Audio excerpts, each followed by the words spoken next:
All right, class, let's keep talking about gases. Now, what I'm going to talk about right now, I'm going to talk about collecting gases. Here's the deal.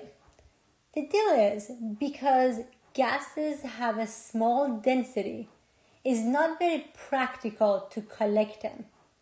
But one way to do it is that if a gas is insoluble in water, we can collect it over water.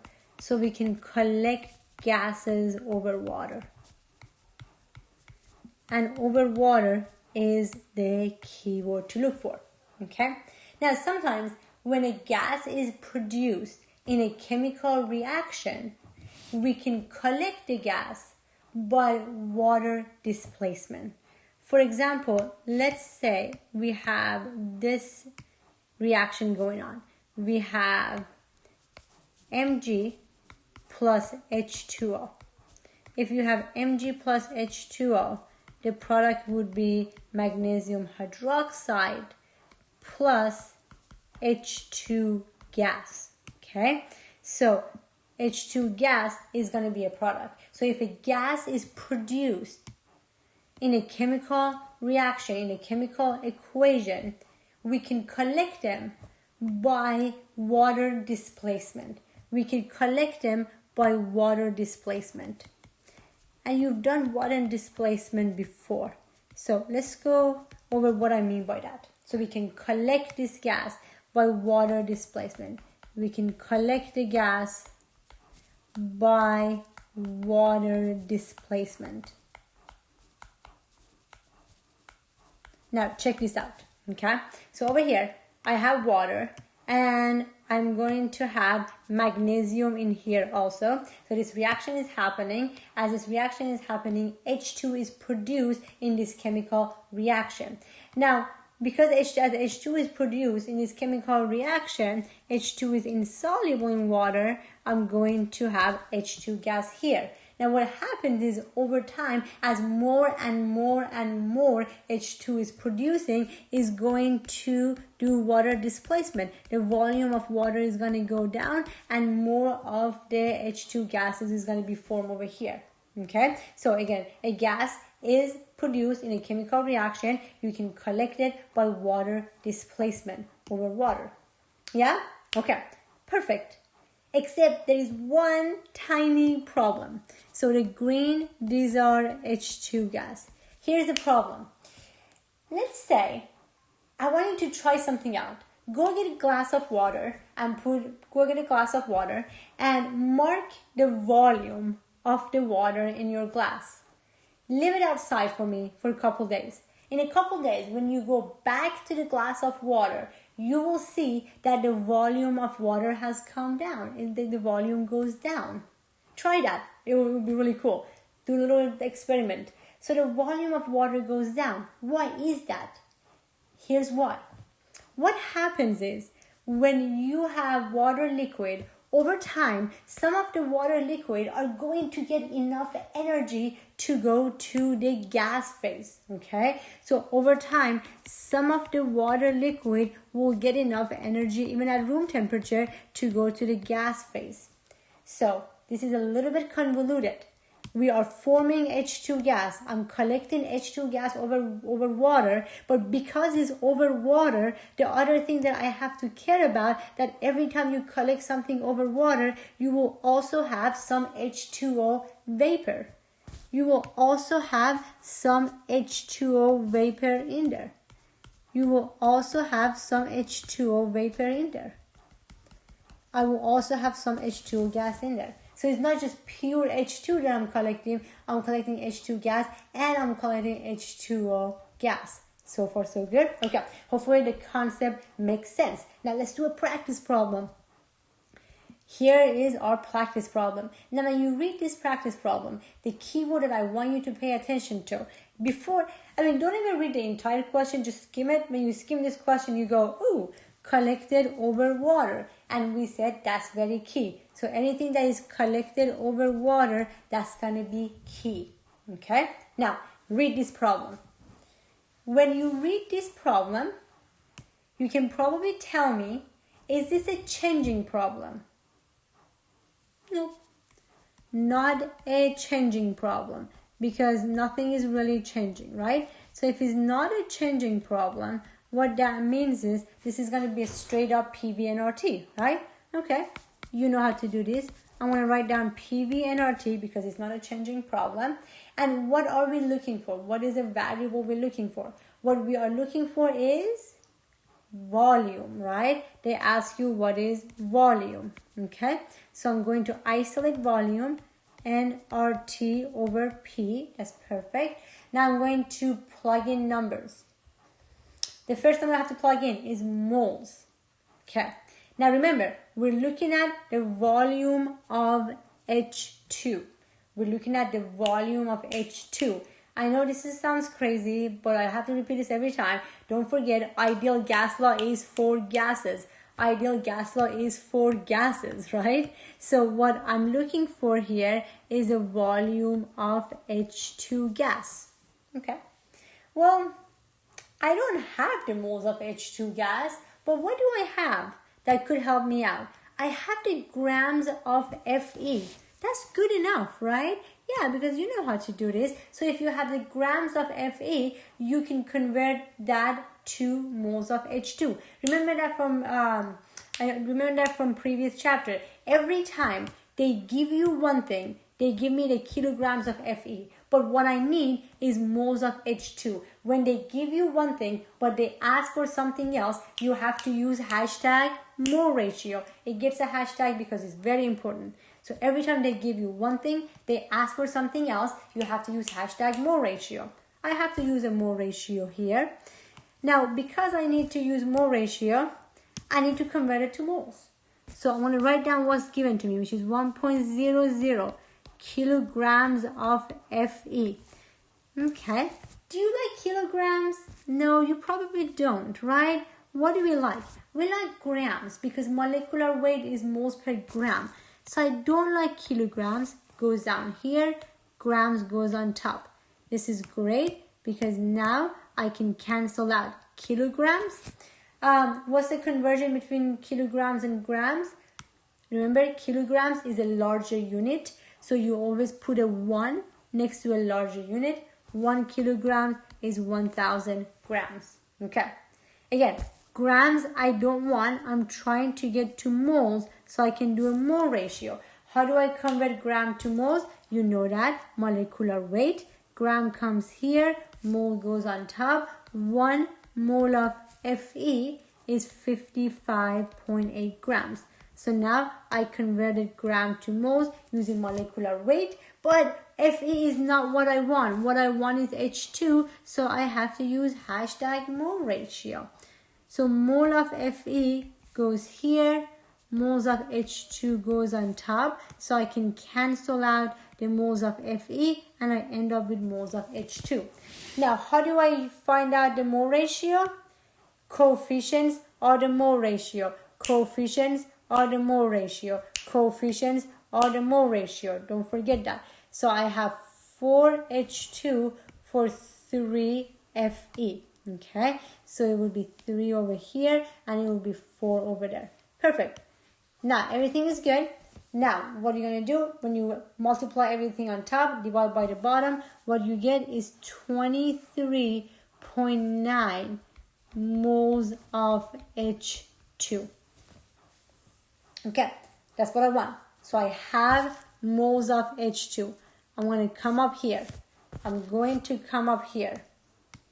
So I have that. That is great. So I'm going to plug it in. So what I have over here, I have 23.9 moles of H2. You guys are good? Okay. Now, R is an ideal constant, 0.08206. Okay. Do I have a temperature? Temperature is given to you here. What is the temperature? Is 30 degrees Celsius, but don't forget you have to add 273 Kelvin to it, so it will be the right temperature. Yeah? Okay, so far no good. So far so good. I have the moles, I had the R, I have a T. Let's go to the pressure. they tell you that the external pressure is 700 millimeters of mercury. So the external pressure, which is the same thing as the total pressure, is 700.0 millimeters of mercury. If this problem was not over water, you would be done. Except this problem is happening over water. When it's over water, what do you have to consider? So this problem is over water. Because it's over water, what do you have to consider? Every time you're collecting gas over water, you have to consider H2O gas. Because we said it's not just the gas that you're collecting, it's also some H2O gas that is going to get in there. So this 700 millimeters of mercury that they give you is technically is the pressure of H2 gas plus pressure of H2O gas. Because you don't just have H2 in there, you guys going to be convoluted with H2O also. We're good so far? Okay. So how could you just get H2? Because all you want is just H2. So you have a total is 700 is H2 plus H2O. Okay. Now read this problem. They tell you that the vapor pressure of water at 30 degrees is 31.8 millimeters of mercury. Okay. So that means is the 700 millimeters of mercury is equal the pressure of H2 plus the pressure of H2O, which is 31.8. Okay, you guys are still following me? Beautiful. Okay, now what am I going to do? So I would have to subtract those two to be able to get that number. 700 minus 31.8. That's going to be 668.2. I don't like doing math in my head. Millimeters of mercury. Okay, so I have that. Now again, don't forget the units really matter. So I'm going to come over here. So I have 660. Let me write it a little bit nicer. 668.2 millimeters of mercury. But what do I have to use? I have to convert it to ATM. 1 ATM is 760 millimeters of mercury. Okay, perfect. If I plug everything in, what I end up getting is, I'm going to end up, hopefully you get the same answer as me, 676 liters. Because this equation gives you liters. Yeah? Okay. Not bad. Good question. We did a PV and RT question and you just plug it in. Don't forget the units as always. The only thing that made this problem hard is that collecting over the water. And every time you're collecting over the water, what you have to care about is that don't forget that there is a H2O gas in there too and you have to subtract it. Look at this again to make sure you understand it. We did subtract it because we knew how much H2O was there. And again, this number, I look it up. And there's a table, there are many tables that will tell you what is the vapor pressure of water at different temperatures. All right, beautiful. Really nice job. Let's move on to the next part. So gases are moving around rapidly. Do you agree? Because gases are moving around rapidly. Anything that moves around rapidly, you need to consider velocity, right? We need to consider velocity because gases are moving around rapidly. And you know, I don't like using the word velocity because it sounds so fancy, but it's really not. Velocity just means speed, right? Velocity means speed. Now, for gases, when talking about velocity, the root mean square of velocity. So we're going to talk about root mean square of velocity, which would be So root mean square of gases, and you guys know what this line means? That line means average. Every time you see that line on top, that means average. Okay. Now I'm going to give you the equation. The root mean square velocity for gases. Here's the equation. 3RT over molecular weight. 3RT over molecular weight. Okay. This is the equation. I want you to put a little line square around it. 3RT over molecular weight. Now let's go over this together. Okay. T is temperature. It has to be in Kelvin. Don't forget. MW is molecular weight. It's going to be in kilograms per mole. Okay. And R is a constant, but it has a slightly different unit. So it's 8.314 joules over Kelvin mole.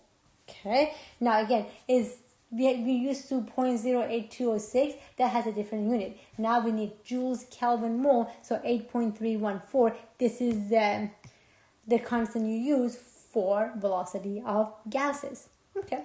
Now, you already knew this. I promise you already knew this.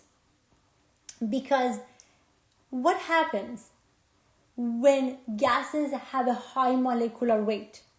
If you have a high molecular weight, what do you think is going to happen? We talked about this. If you're a heavy gas, if you're a heavy atom, can you run around fast?